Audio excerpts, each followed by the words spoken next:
Last night speaking about the taxing of the rich. As Americans, we don't mind paying our fair share of taxes as long as everybody else does too.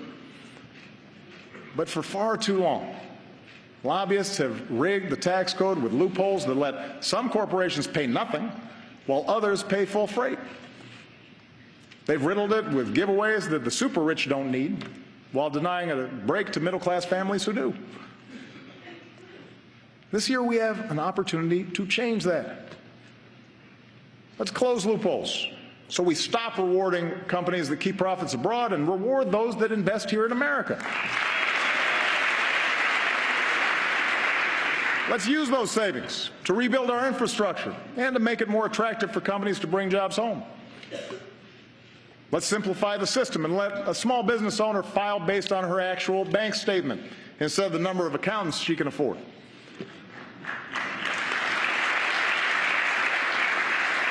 And let's close the loopholes that lead to inequality by allowing the top 1% to avoid paying taxes on their accumulated wealth. We can use that money to help more families pay for child care and send their kids to college. We need a tax code that truly helps working Americans trying to get a leg up in the new economy, and we can achieve that together. That was President Obama in last night's State of the Union.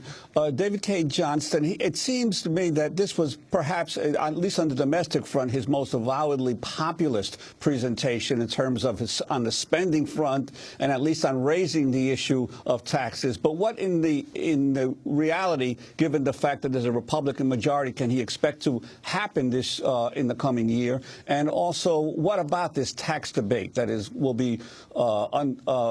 be occurring this year in Congress? Well, I think Obama did something very savvy last night. He is trying to force the Republicans into a position where they either have to go with Main Street or with the plutocrats. And we've already seen from their responses that they are siding with the plutocrats. The idea that we shouldn't adjust the tax rates for people at the top and doing so is somehow class warfare is absurd. And of course, the Republicans are always talking about dynamic economic activity, and yet now they're proposing a constant state, at least as it applies to the rich. The proposals that he put forth last night are pro-child, pro-family, pro-work, pro-savings. Many of them are things put forth by the Republicans, including tax simplification.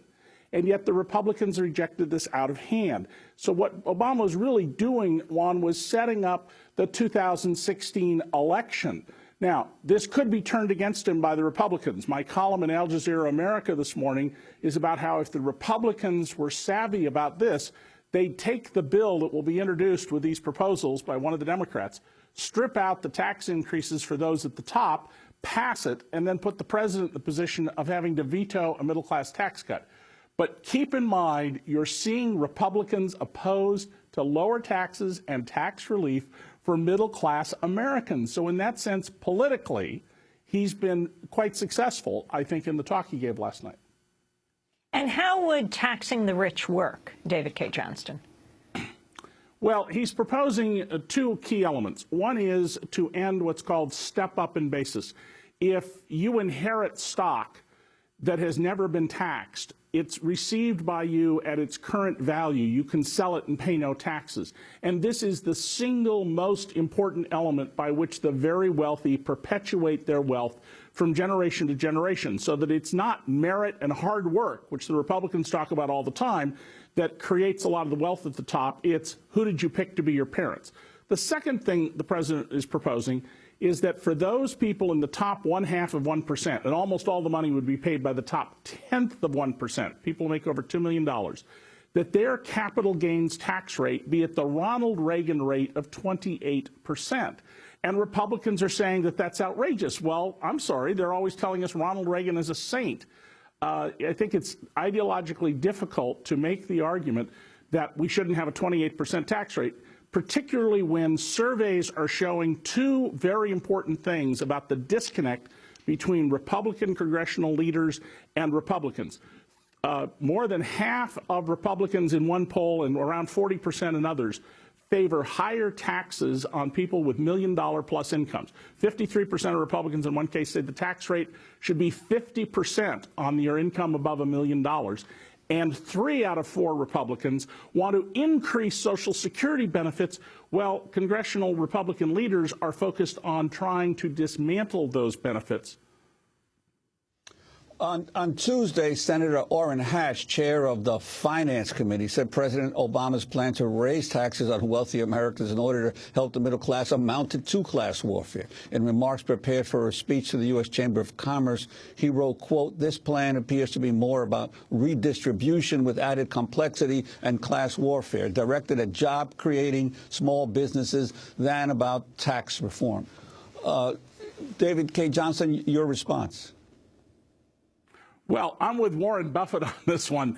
Warren Buffett, 15 years ago, when I was at the New York Times, told me, we are engaged in class warfare. My side is winning. We've been engaged in class warfare for a long time. The reason incomes at the top have gone up so much and others are stagnating is government rules that have been bought and paid for with campaign contributions, with companies providing jobs for politicians' friends and family and the politicians themselves when they leave office. So we need to recognize that there is class warfare going on. It's being waged by a segment of the very wealthy, not all of them, a segment of them, who are systematically draining the pockets of people down below to increase their fortunes. Nothing Obama said, and nothing I've ever said, is opposed to the idea of people acquiring wealth because they made a better product or a better service and they earned it in the marketplace. But what's going on in our country is government rules that I've written about in my trilogy on the American economy, and Free Lunch and The Fine Print and Perfectly Legal, that subtly reach into your pocket and take your money. I mean, we have 3,000 corporations now that keep the state income taxes they withhold from their workers' paychecks, and the workers have no idea that they're being taxed by their bosses. And there are thousands of policies like this. So we do have class warfare going on. It's being waged by a segment of the wealthy against the middle class and the poor. Phyllis Spence? Well, I think that one of the things that we didn't hear from President Obama last night, Juan, that's really important, is the question of the poor. We heard some about the middle class, and that was important. But, you know, the fact is that in President Obama's own city, in Washington, D.C., the new statistics indicate that 50% of the children in the city I live in are living in poverty. We didn't hear enough. We heard a reference to inequality, but it was in the context of the economy is back. Yes, we still have to deal with inequality, but the reality is inequality is the meat. It's not the side dish. Inequality is the central reality of the economy that exists in our country and around the world. And these new statistics that have come out, the new report from Oxfam, which President Obama, not surprisingly, did not reference, that says that right now the 80 wealthiest people in the world control as much wealth, own as much wealth as 50%, the bottom 50% of the population of the world. It's a staggering, which is more than 7 billion people. It's a staggering reality. You know, it's just incomprehensible to think about that. So when we talk about the rising middle class, the need to support the middle class, that's important. The middle class is hurting. But the number of poor people who are not anywhere close to the middle class in this country is rising at exponential numbers. On Tuesday night, President Obama called for an increase to the federal minimum wage. Of course, nothing helps families make ends meet like higher wages. That's why this Congress still needs to pass a law that makes sure a woman is paid the same as a man for doing the same work.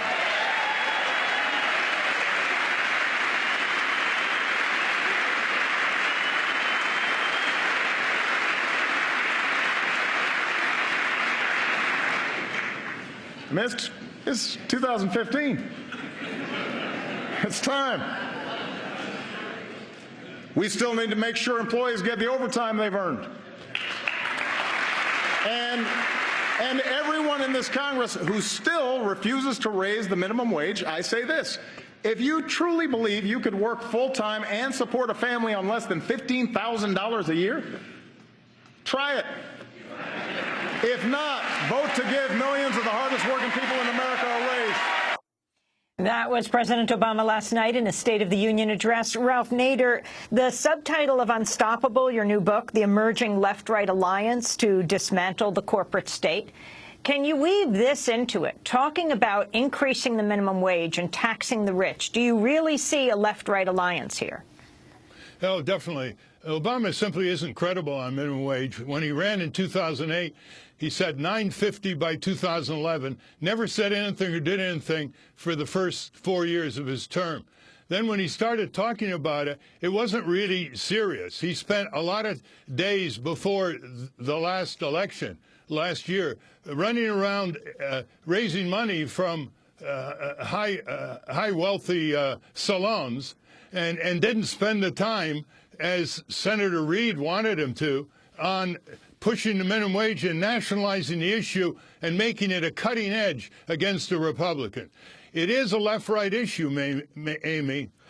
It comes in about 80% in the polls. That means a lot of conservative workers in Walmart are for restoring the minimum wage, which, if you adjust it for inflation, would be $11 an hour now instead of the federal minimum wage of $7.25. Notice President Obama didn't put a figure. He didn't say how much he wanted. It is a left-right issue, beautifully argued by people like Nick Hanauer, the billionaire in Seattle, Ron Unz, conservative in California. Mitt Romney's come out for it, Rick Santorum, Phyllis Schlafly, Bill O'Reilly, and still he will not put a figure on it. And so the speech reminded me of Shakespeare's words. Words, words, words. On foreign policy, before we go to break, Phyllis, the issue of Iran, not raised last night. Well, it was raised very, very briefly, but I think the problem is we didn't hear beyond a very good commitment from President Obama that he will veto any new sanctions resolution. That's important because right now, those who are supporting new sanctions against Iran or the threat of future new sanctions in Iran are people who want war. Because the alternative to a real negotiated solution with Iran is a war with Iran. It's a very dangerous moment. We have deadlines coming up March 1st and then in July for a full agreement with Iran, and there is the possibility of it. It's important that President Obama said he will veto any of the congressional efforts that we know are underway. AIPAC and the Israeli government are pushing for new sanctions, which would deliberately undermine any possibility of an agreement. But the reality is the situation in the region as a whole right now is so tense, and the role of Iran is so fundamental to that. We're seeing we don't know what the impact is going to be of the killing by Israel of an Iranian general in the Golan Heights yesterday. It's a very dangerous moment. And the idea that some in Congress want to impose new sanctions that would completely destroy the possibility of a negotiated settlement means that those in Congress posing that want war. I wish we had heard from President Obama that notion that those who don't want an agreement, those who want new sanctions, are pushing for war. That kind of dramatic reality check would have been very important to say in front of the world. We didn't hear that, but we did hear a commitment to veto, and that's very important. Phyllis Bennis is with the Institute for Policy Studies. Thanks so much for being with us. Ralph Nader is going to stay with us, a longtime consumer advocate, a number of times ran for president. In a moment, we're going to go to Madison, Wisconsin, and we'll be joined by Lisa Graves as we talk about the Republican response. This is Democracy Now! We'll be back in a minute.